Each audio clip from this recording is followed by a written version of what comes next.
We saw the interview on Flowtrack like a week ago, but your hair was different. Yeah, I cut it about an hour and a half before my race in New York a couple days ago.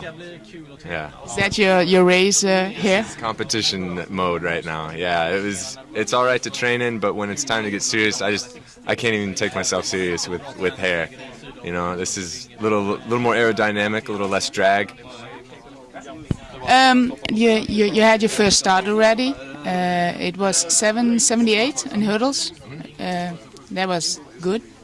A great opener. Close to a personal best, and one of the first couple times we'd even been over hurdles in practice or anything. So really, excited just to keep training, keep plugging away, and hopefully even faster times will come on. Is it what have you been focusing on from Berlin to now? On what events? Nothing. Technical training really just started for me for my season. I've really only been doing things for like 4 weeks, so we haven't.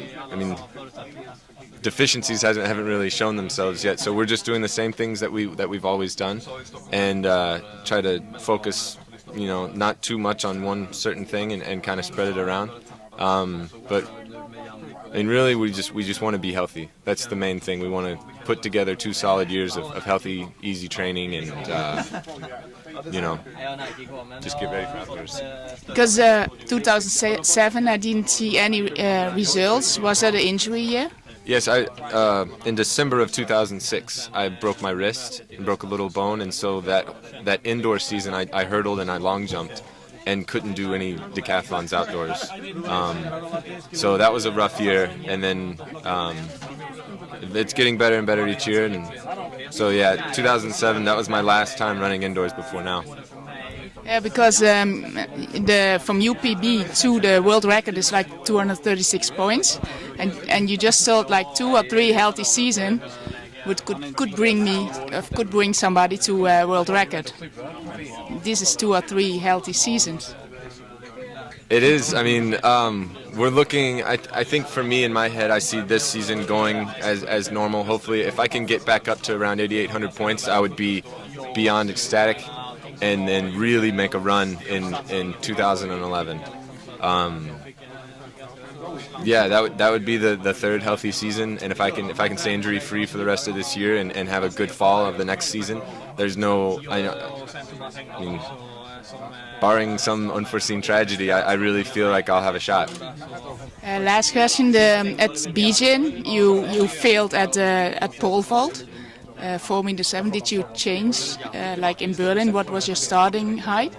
No, I came in at 470, and I passed to 490, and just jumped on from there. That was my first international experience. I was fatigued both physically and mentally, and I really wasn't prepared for what it took to finish a decathlon at a major championship. It's a lot different than anything I had ever experienced, and I wasn't ready. I wasn't prepared. Is it like a world champion? Is such a big difference between NCAA and a world champion or major champions? Absolutely. Logistically, I'm halfway around the world. I'm away from home. You're living out of a hotel room. You're not a phone call away from your support group. And there's a lot less contact between you and your coach. It's a lot more.